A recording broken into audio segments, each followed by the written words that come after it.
family and friends who have financially benefited from state contracts because of influence exercised by you and you to deny this. Mr. President, can I take you back to 2009 to a meeting with Mr. Jacinto Rocha, who was summoned to a meeting with you, your son Tutuzane, and Mr. Tony Gupta, where you expressly told Mr. Rocha, who held a senior position in the Department of Mineral Resources, to help Tutuzane wherever he could, as Tutuzane was the only child involved with money. Was this not the start of the Zuma empire being built with undue presidential influence being exercised by you on civil servants for the direct benefit of your family? I thank you. The Honorable the President. Thank you, Madam Speaker. I've never sat in a meeting with the name of a person I don't know. I've never sat in a meeting and asked anyone to help Tutuzane.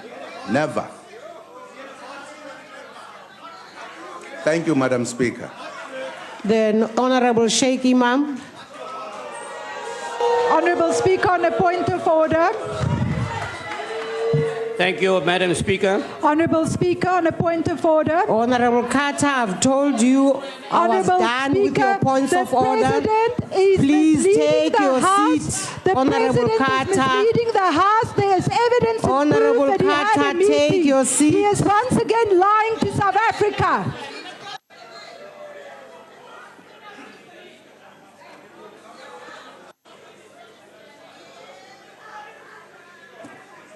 Madam Speaker, let me start off by acknowledging what my colleague from EFF said. She said I was useless. Let me tell this House, Madam Speaker, that this particular member has a great opportunity in this House, the only opportunity to be able to say something. Because in her very own party, she's voiceless. When the boss says sit, she sits. When he says stand, she stands. When he says jump, Chair. So this is an opportunity. On a point of order, Chair. On a point of order, Chair. He must withdraw. Or he's going to meet. Can you withdraw that? Because you don't sit in our party meetings and you don't know what's going on. So can you get him to withdraw, Honorable Speaker?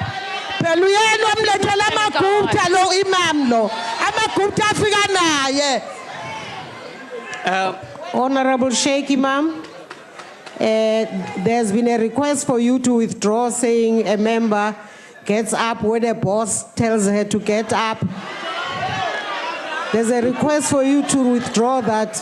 But Madam Speaker, that's common knowledge throughout South Africa. He doesn't sit in our meetings. They do what they are told. I mean, that's clear. They don't have a voice. And they don't serve the people of this country either. Honorable Matese, please take your seat also. Speaker, we are not here for you to... Madam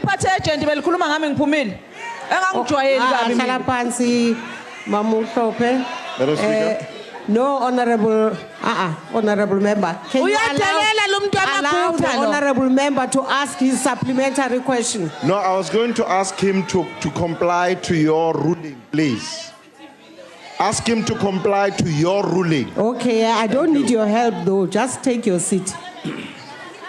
Can you withdraw, Honorable Sheikh Imam? I withdraw, Madam Speaker, in the interest of the decorum of this House. Mr.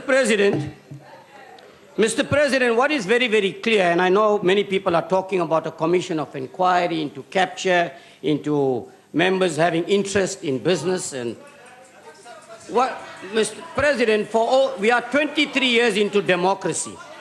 The economy is still in the control of a few, with contracts running to 30-year contracts that were issued just before the 1994 election.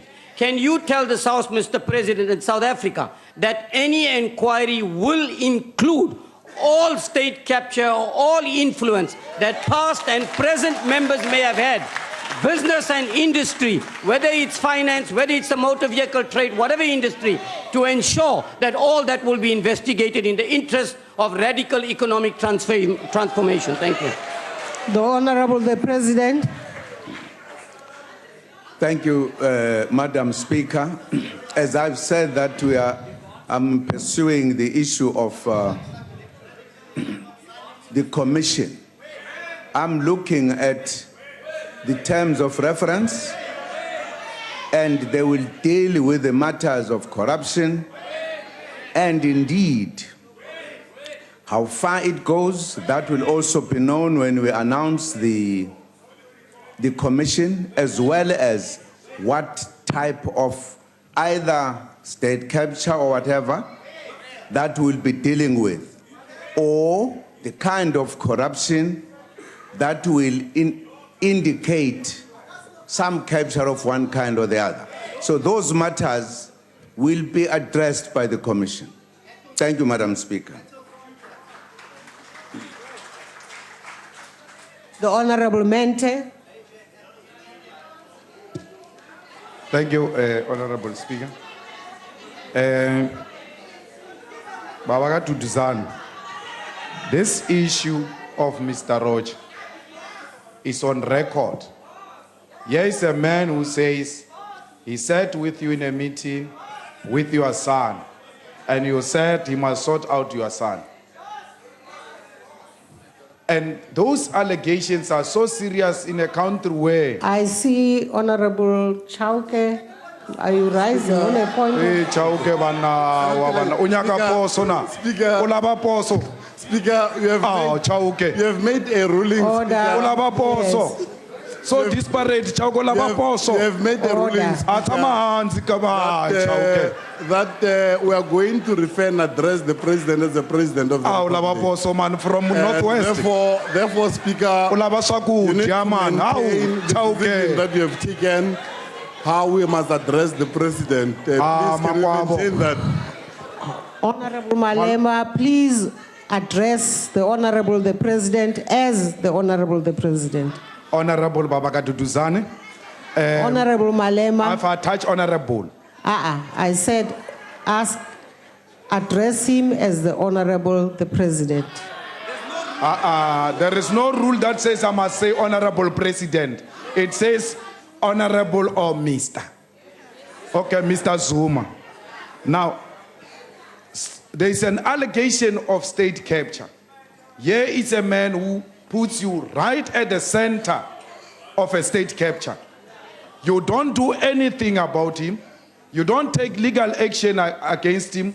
Or if you don't want to take a legal action against him, you don't say to him, withdraw that unfounded allegation against me for the sake of the good image of the office you are occupying, or else I will take action. You don't say any of those things. And then you come here and say there's no such a thing. Why are you not taking actions against people who are putting you right at the center of a state capture? People say you've got a house in Dubai, you don't take action. People say you are working with the Guptas to appoint ministers and all that. That one I know you are doing. You don't take action against such people, including, amongst others, the newspapers and all forms of media who make this allegation. Why are you not taking action, at least to protect the good image of the office, if you don't care personally, that office? The Honorable the President. Honorable Speaker, I don't know whether members want to play politics. Firstly, people every day say something about President Zuma in this country. Should I stand every day, take everybody to court? You say a lot of things about me. Should I do so? If I were you to can do take so, me to court. You can, no, he's answering this is you, not your house. Honorable Malema. This is not your house. Malema. This is Parliament. Honorable Malema. Point of order. Honorable Everyone Malema. speaks here. This is our house. No, Yes, Honorable Malema, you have can asked take your action question. against me. You can take action against me.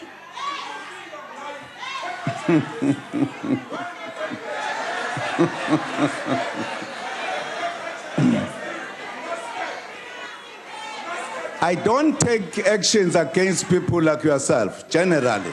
I don't do it.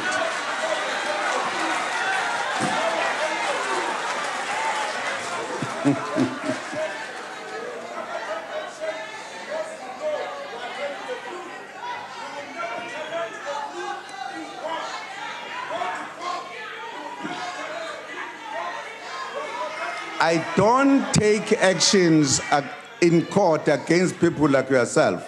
I don't, honorable member.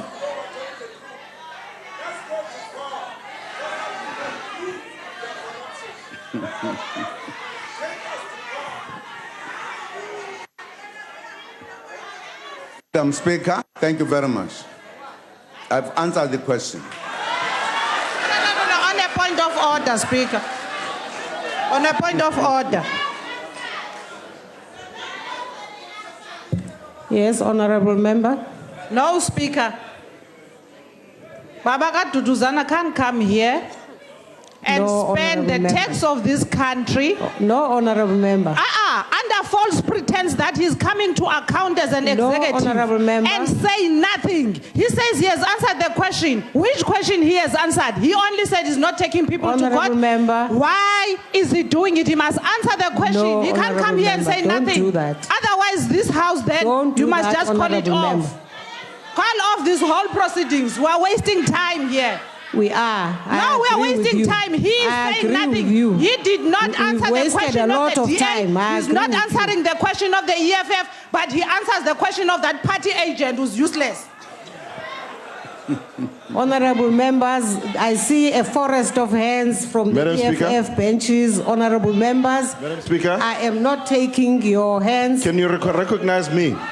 No, honorable member. Ma'am, it's an extremely important point of order. I'm sure all of them are very extremely urgent. But I urge you to take your seat, honorable members, for us to proceed. Can I ask one question, ma'am? Point of order, please. Because, Mr. President, this is an extremely important, this pertains to the office of the president. The office of the president is being put into honorable disrepute member, here. Please take your seat. We are asking you, how are you going to protect that office? Take your seat, it's not personal. It's not about you. How do you protect the president honorable office, member, which is being put into disrepute for the country, not for you? Honorable members, honorable please members, answer the nation. Honorable member, take your seat. Speaker, Honorable Speaker, I just want to get clarity. You're saying you're not going to take point of orders from EFF. What is that? You must not do that to us. We are here, we are honorable members, and we're going to ask this man of Uganda everything that he was. By the way, Mr. Zuma, we think you are a criminal. That's what we think of you. Honorable member. There's nothing we're going to change. Honorable members, I have asked you again and again, after having told you I'm done with taking points of order from you, because you have abused the time. I have asked you to take your seats again and again. You know yourselves. Speaker. You know yourselves. Speaker. Your conduct is really interfering. It's interfering with the business and the pace of our ability to proceed with the questions to the president. Honorable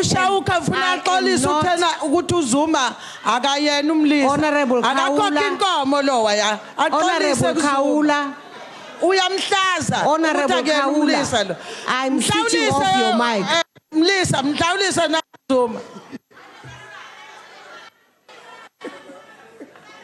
Speaker. Honorable Chauke.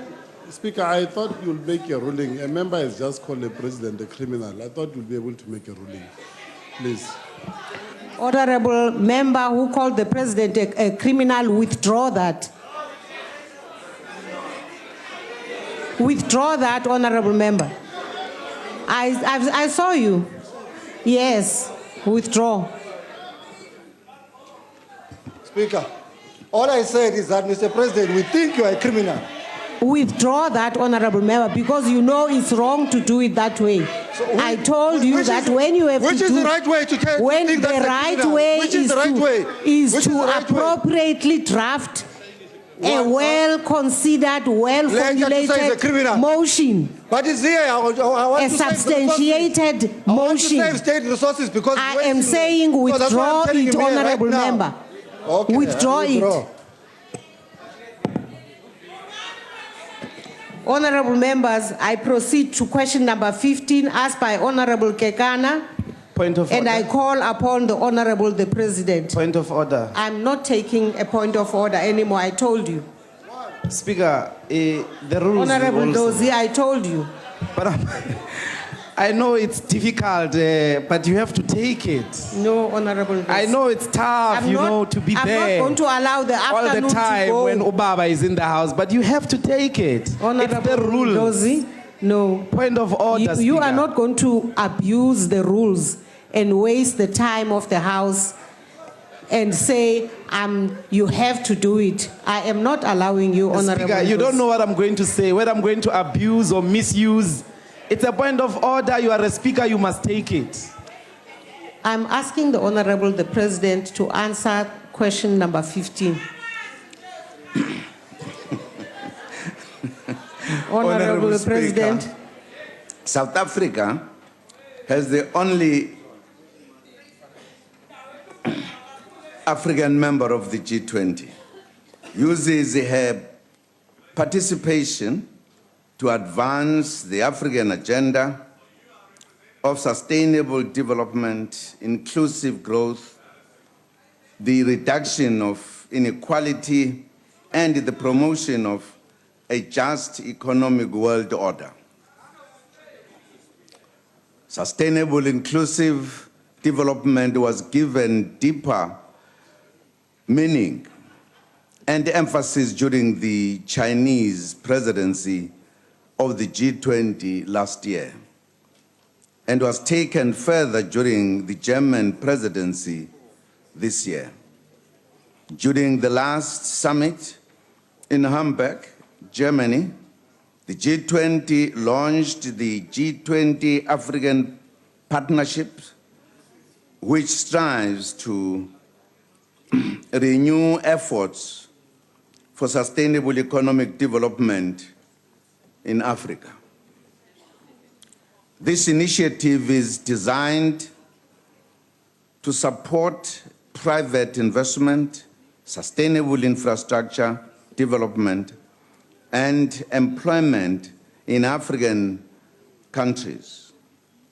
Investment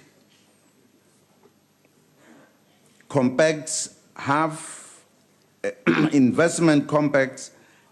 already been committed to by a few African countries.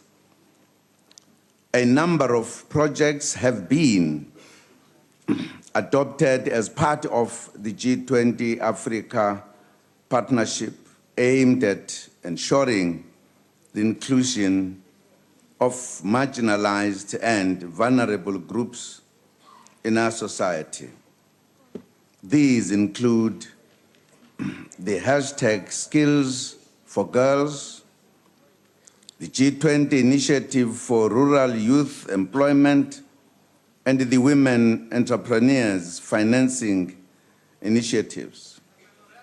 South Africa uses its position as co-chair of the G20 Development Working Group to promote pro-poor and pro-Africa projects.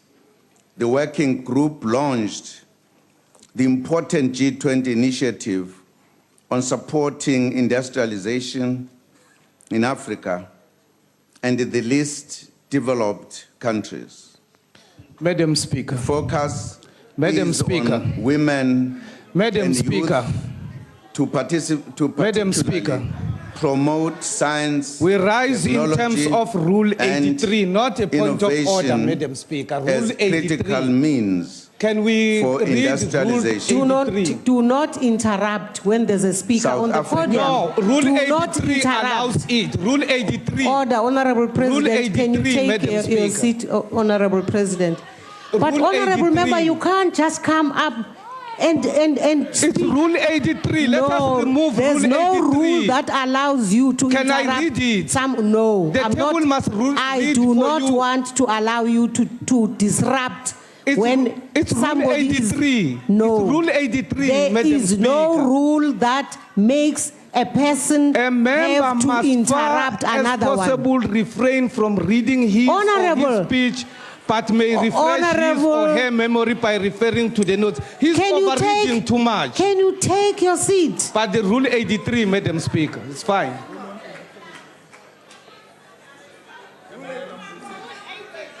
Honorable President, please finish your question. South Africa also uses its position as co-chair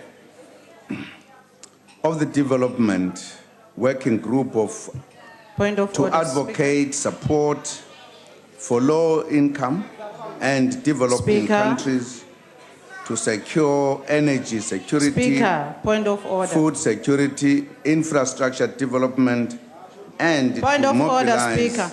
domestic resources. Rule 92.2. Honorable Speaker, Speaker, Rule as co-chair of the 92.2. G20 Development Working Group, South Africa Point of also order, Speaker. introduced We may stand up initiatives exactly to at address the occurrence cross-border of the disorder. financial flows derived Allow me illicit to address you. activities. These Speaker, you cannot comprehensive ignore financial us. There are rules in this regulatory house. I'm standing reforms, on point of the efforts rules. to make the international Speaker, allow tax me. system more transparent, as well as tackling corruption in both the public and private sector. The G20 has also agreed that low-income and developing countries, especially in Africa, must be assisted with tax administration, capacity challenges, Speaker, order. so that they do not Order, Speaker. much needed Rule revenue. 92. The President is in breach of Rule 83. I have recently Rule 92. appointed No, Honorable an Member, take your interministerial seat. Sub Rule committee 2 co-chaired says I have by a the right to Minister of rise when on the International occurrence of the Relations contravention of the rule. You are now contravening Cooperation Rule and 83. Finance. You are expected to refresh Whose on your task notes, not to read them. is to ensure Please rule that on that. the Can you G20 sustain my ruling? resolutions that promote a better life for our people are implemented. I thank you, Madam Speaker. The Honorable Kekana. Thank you, the Honorable Speaker. Honorable President, as the co-chair of the G20 Development Working Group, in the execution of your responsibilities, will you consult with other African countries in order to get their buy-in? In line with your commitment of the concept of inclusivity, as stated at the recent BRICS leadership meeting at the G20 summit in July 2017. The Honorable the President. Thank you, Honorable Speaker.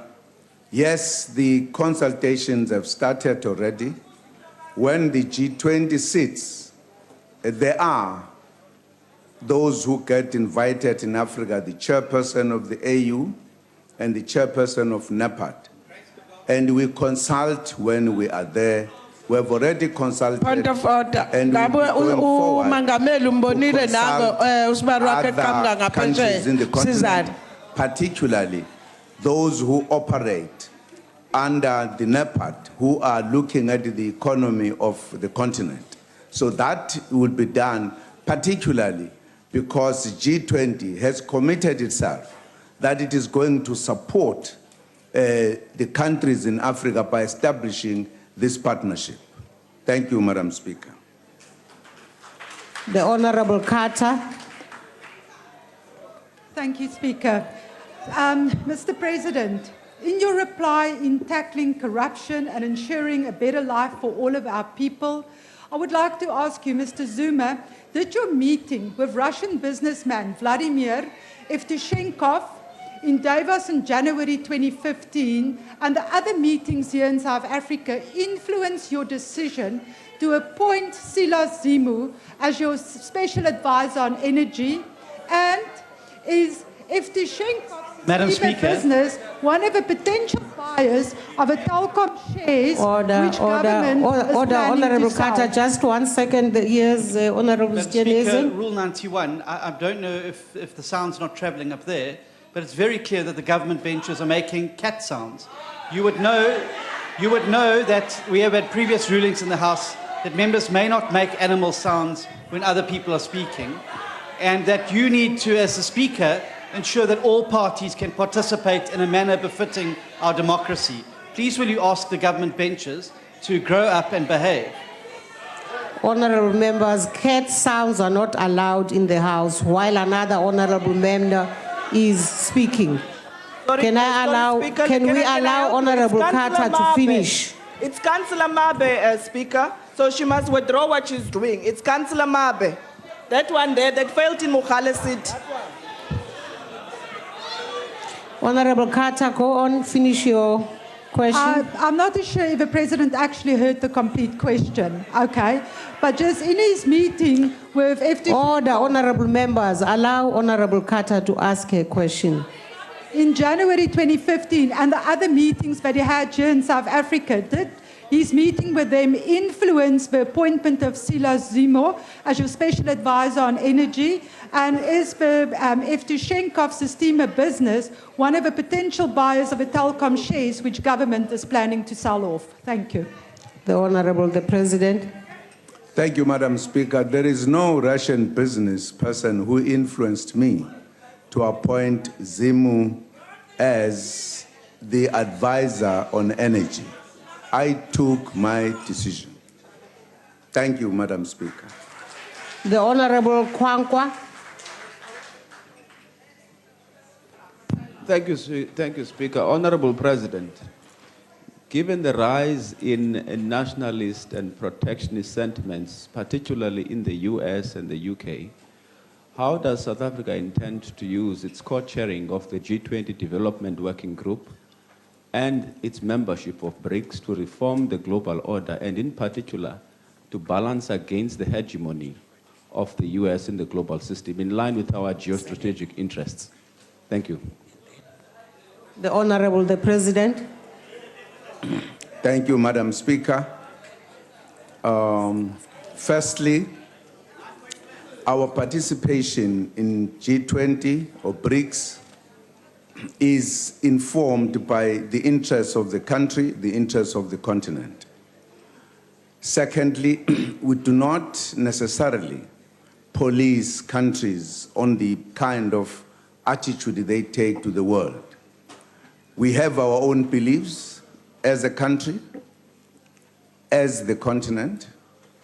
We know when some countries take particular positions, either by the elections, if a particular party wishes known that it has a particular kind of direction as it has happened in the United States, and we can't interfere with those kind of politics. We address the kind of relationships that must help to promote how our country benefits in such relations, as well as the continent. Particularly if you talk about G20, we look at what is it that needs to be done in the main to strengthen the relations, but also to prioritize the developing countries, that they should have a fair deal when they deal with big countries. We don't necessarily attack the policies of countries. We could respond to the actions those countries take if those actions interfere with the global understanding of how things should flow in terms of government, etc.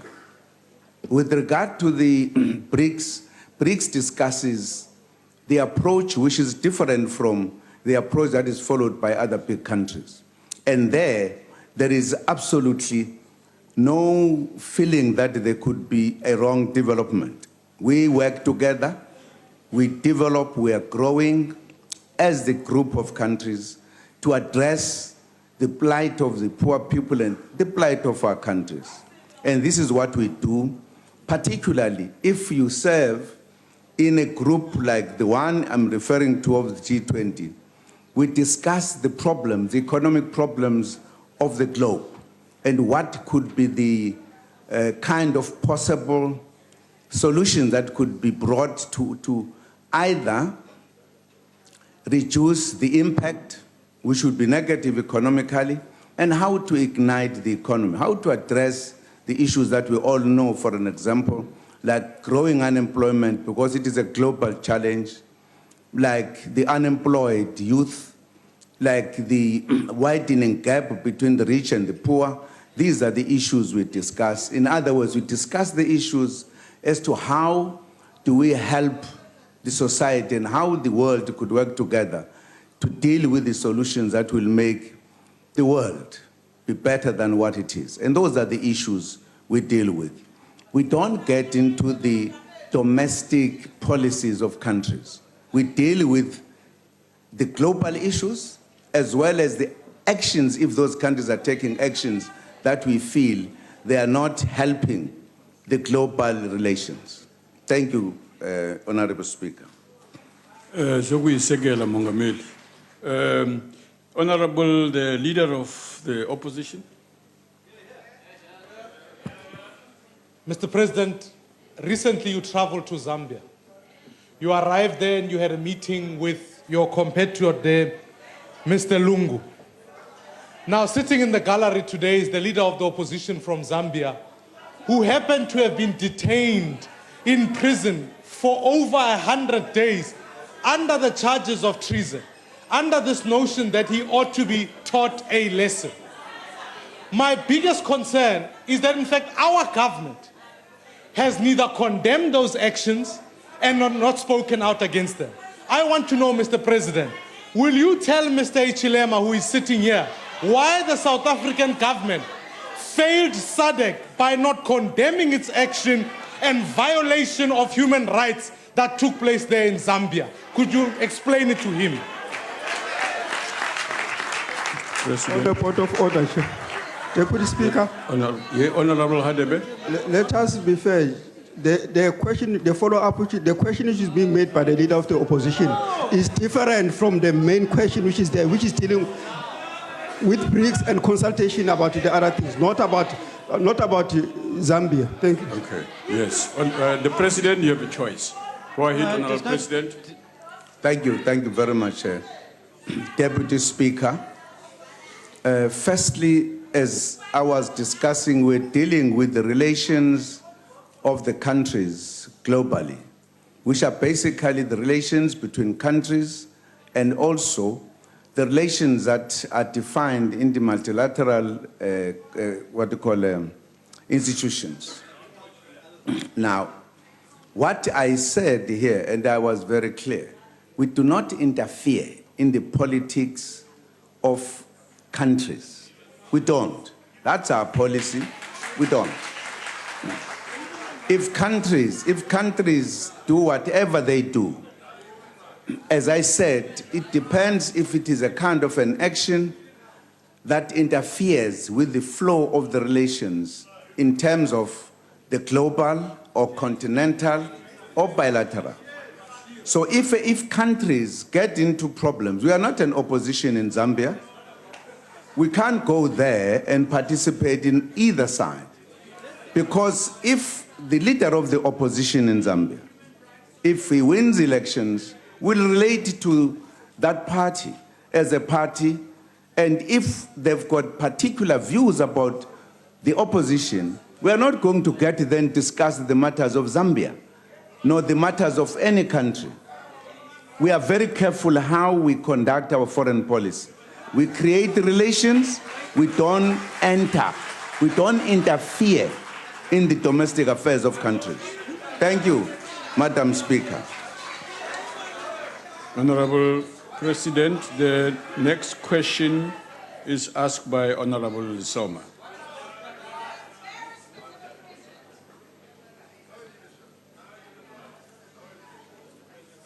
Honorable Speaker, government monitoring and evaluation programs have become invaluable tools in helping us to identify service delivery successes as well as challenges, with the aim of improving governance and service delivery to our people. The Presidential Siahlola Monitoring Program was launched in July 2012. Through this program, the President visits communities to inspect and assess progress made in delivering basic services to the people. The Siahlola visits focus on specific basic services delivery issues such as water, electricity, education, health, or any other issue that a particular community has raised as a concern or which government undertook to act upon. Government departments and agencies undertake follow-ups after the presidential visit and ensure that issues raised by the community are attended to.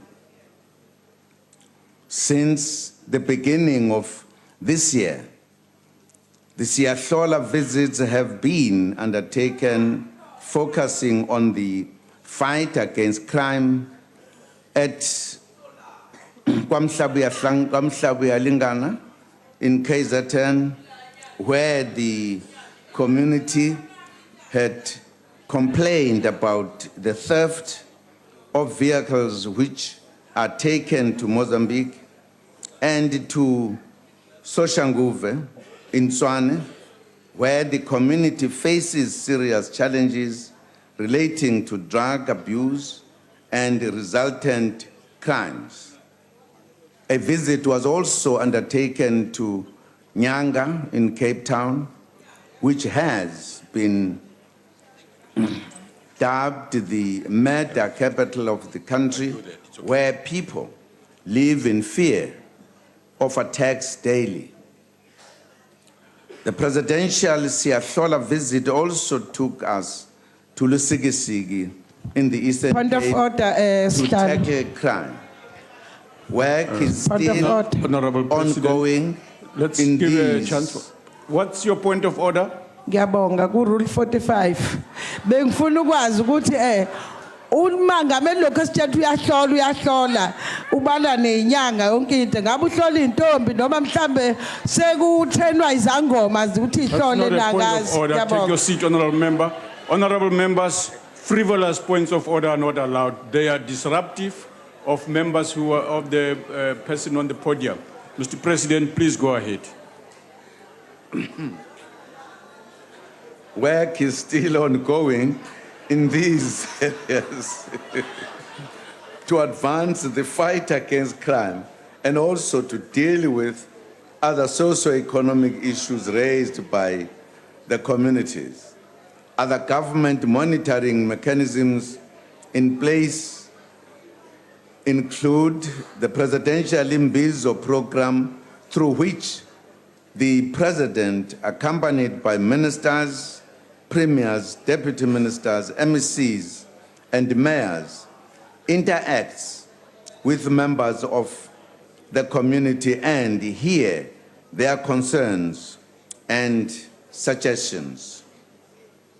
In addition to the Presidential Imbizo, the Government Communications and Information System, GCIS, organizes comprehensive and extensive formal Imbizo Focus Week programs where ministers and deputy ministers visit various communities for feedback and to monitor the implementation of programs.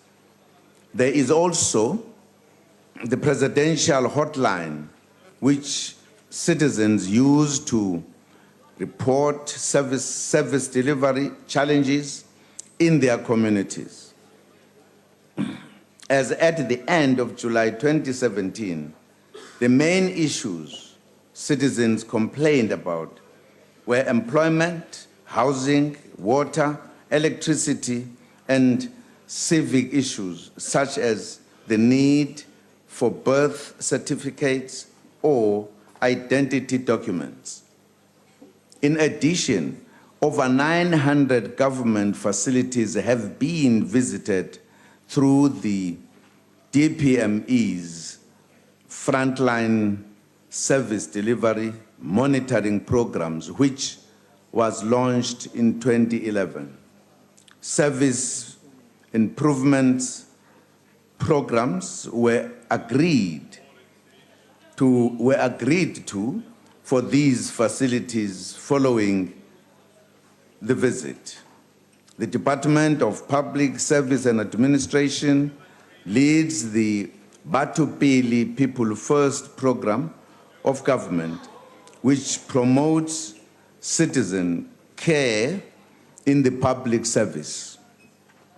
Through Project Kaedu, run by the DPSA, senior managers undergo training and visit the coal face, spending at least a week gaining a first-hand account of people's experience of government services.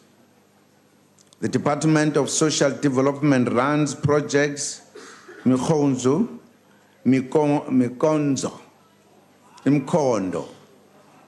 through which they visit communities and identify people in need of assistance, including orphans and vulnerable children, the aged and infirm. Destitute families, required food or medical care are identified during such visits and are given assistance. Importantly, the Department of Cooperative Governance runs the Back to Basics program aimed at monitoring and improving the performance of local government. Office of the Premier and Mayors also undertake direct monitoring of service delivery, a key factor that has arisen, Honorable Speaker, is the need to promote integrated planning and work among departments and among the three spheres of government. It is for this reason that the Siyahlola and Imbizo programs bring together all three spheres of government in addressing specific service delivery issues. If people complain about water, they are likely to need electricity or transport as well, which means all affected departments and spheres of government should work together, putting the citizens first. We have also identified communication as a key challenge. Government may think a community needs a school first, when they actually need a clinic first, and the school later. We will continue to use these programs to improve governance and also to keep in close contact with the citizens that we serve. I thank you, Deputy Speaker. Deputy Chair. Honorable Lisoma. Deputy Chair. Yeah. Oh, Speaker, sorry. Can you just please remind Mr. President Zuma that of Rule what is this? Rule 82. Rule 83 that says a member must, as far as possible, refrain from reading his or her speech, but may refresh his or her memory by referring to notes. So please kindly, I know your previous honorable speaker was feeling a bit tired, but can you please advise, because thank you. Thank you. Honorable Soma, please proceed.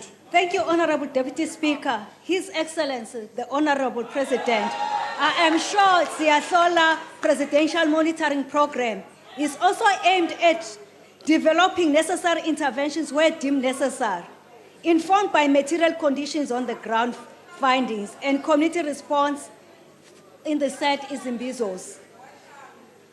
Are there any, Honorable President, are there any specific areas of improvement that were triggered by the program, and what has been the community response in this respect? Thank you. Honorable President. Thank you, Madam. Thank you, Deputy Speaker. Yes, in a number of areas that we have gone, there has been a response to from the communities who have seen the difference. I think the recent one that we went to was Kwamhlabia Lingana in Gwavuma. Ever since we went there, where there was a lot of crime, cars being taken, and the police also, they were complaining about the police. We went there, the situation has changed, they've sent messages to thank the government. Indeed, even a new police station is being built as a result of that visit. And the cars, the stealing of cars crossing the border has gone down. So that is one example, and there are many other examples where the Siyasola has helped. Thank you, Deputy Speaker. Thank you. Honorable Mhlongo, SP Mhlongo.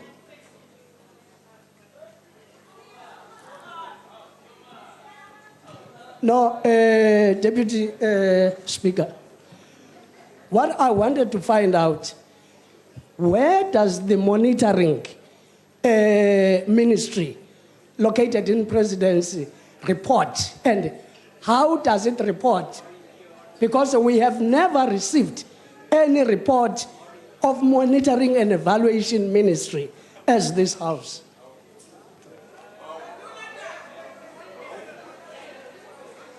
Honorable President. Thank you, Deputy Speaker. The minister responsible for performance monitoring and evaluation reports to the cabinet, like all other ministers, as to what is happening. In fact, the reports are always given, even in the extended cabinet, Lehutla. It's always given, the report, and it becomes part of the broader government reporting. So the reports are given all the time. Thank you, Madam Deputy Speaker. Thank you. Honorable Carter. Thank you, Deputy Speaker. Deputy Speaker, well, Mr. Zuma, the Constitution provides that the President exercises executive authority by, amongst other means, developing and implementing national policy and coordinating the functions of state departments and administration. Now, Mr. Zuma, the NDP is our country's roadmap aimed at reducing poverty, inequality, and unemployment. The Department of Planning, Monitoring and Evaluation in the Presidency exists largely as a measure to ensure the effective implementation of an NDP. Now, Mr. Zuma, given our rising poverty, inequality and unemployment, rampant corruption, including state capture, an inability to develop a capable state, an inability to give effect to the NDP, and this all under your presidency, would you agree that you have failed to ensure meaningful implementation, monitoring and evaluation, and thus have failed to properly give effect to the executive authority conferred upon you by the Constitution? Thank you. Honorable President. Thank you very much, Honorable Deputy Speaker. As I answered this question, the reports are given periodically about the implementation of the NDP, and there is progress that is known, that is reported all the time. As I say, that department reports in a number of very serious gatherings of government. So there is progress that is being made. It's not correct to say there is nothing or there is a failure. There's no failure. There is, in fact, the NDP is discussed continuously by the cabinet, looking at how far we have gone. In fact, besides that, there are outcomes that government judges itself how far it is going on a number of tasks that have been given, which are tasks that are implementing the NDP. So there is no truth from the point that it is failing. It is being implemented, and we are making progress, not at the same level in different aspects of government. Others are moving faster than others, others are not. But it is moving forward. Thank you. Thank you. Honorable Deputy Speaker. Honorable Buko.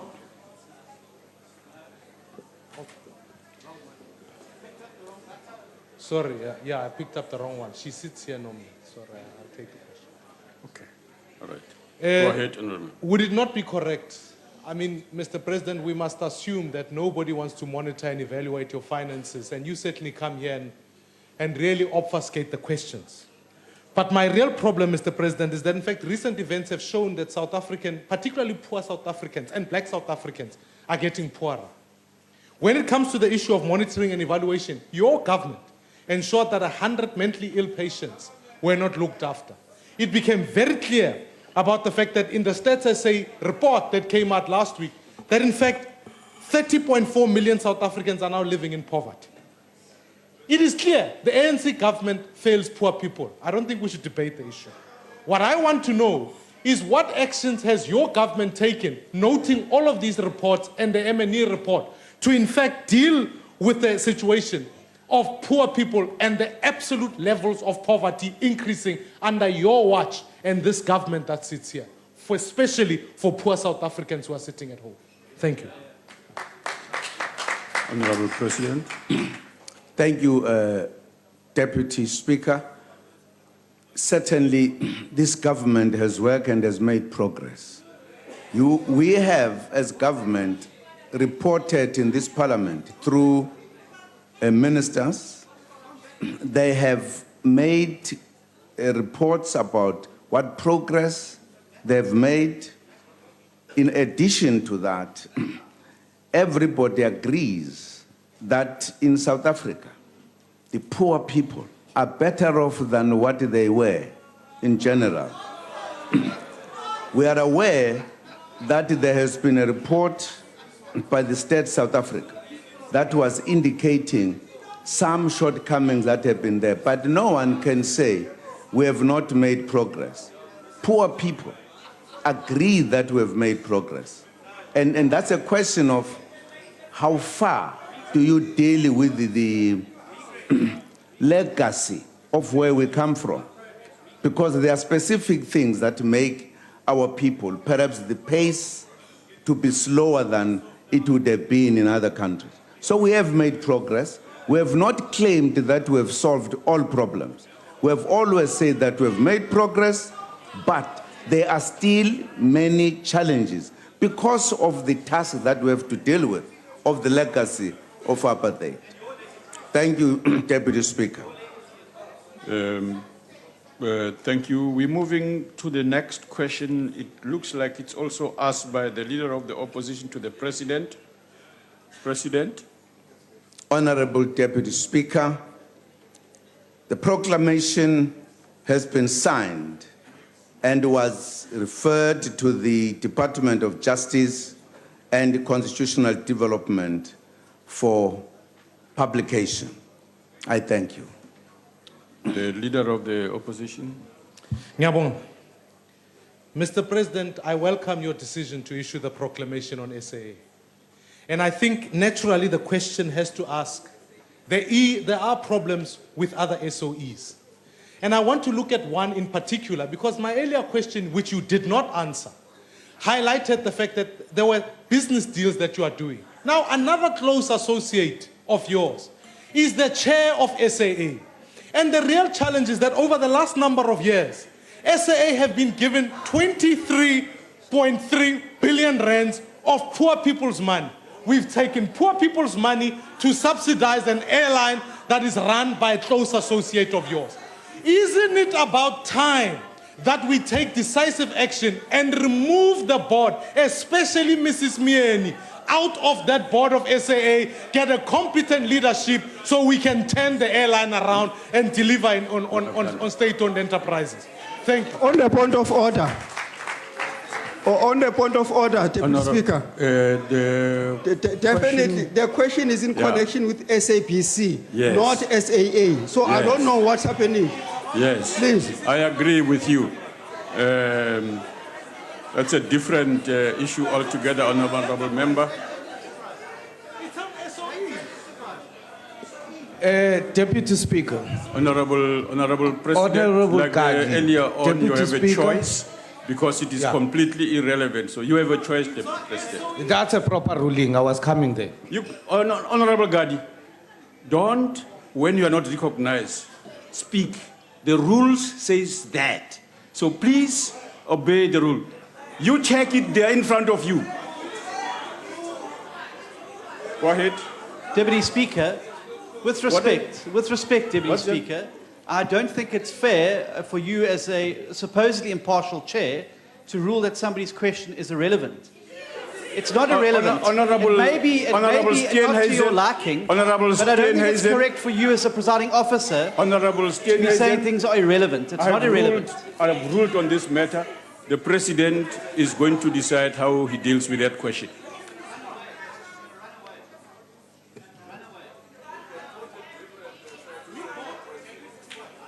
President? Thank you, Deputy Speaker. Firstly, the specific company that you are referring to of the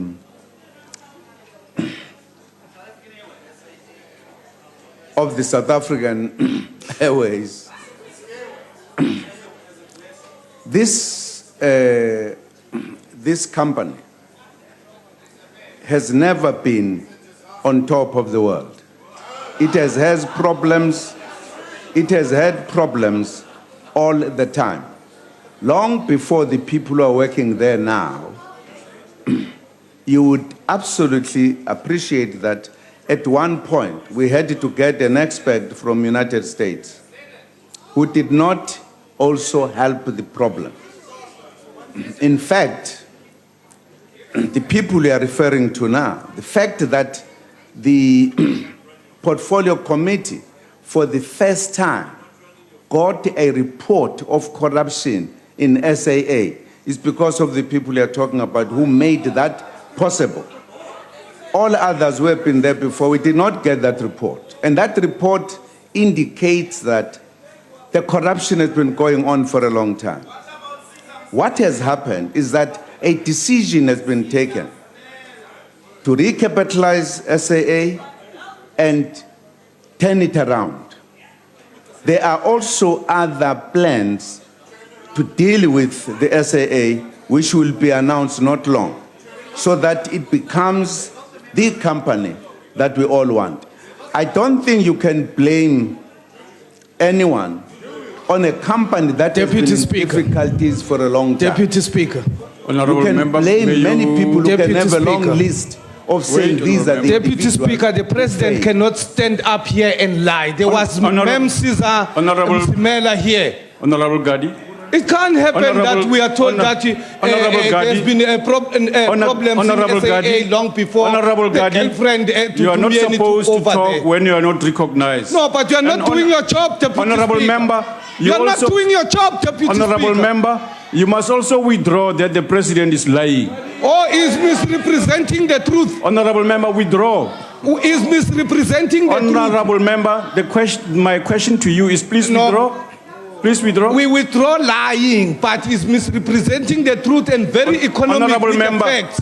Honorable member, Rule 79 says you may not speak when you are not recognized. Now we are trying to find something else. Down. We have dealt with that other Sit one. down, Honorable member. We are saying take your seat.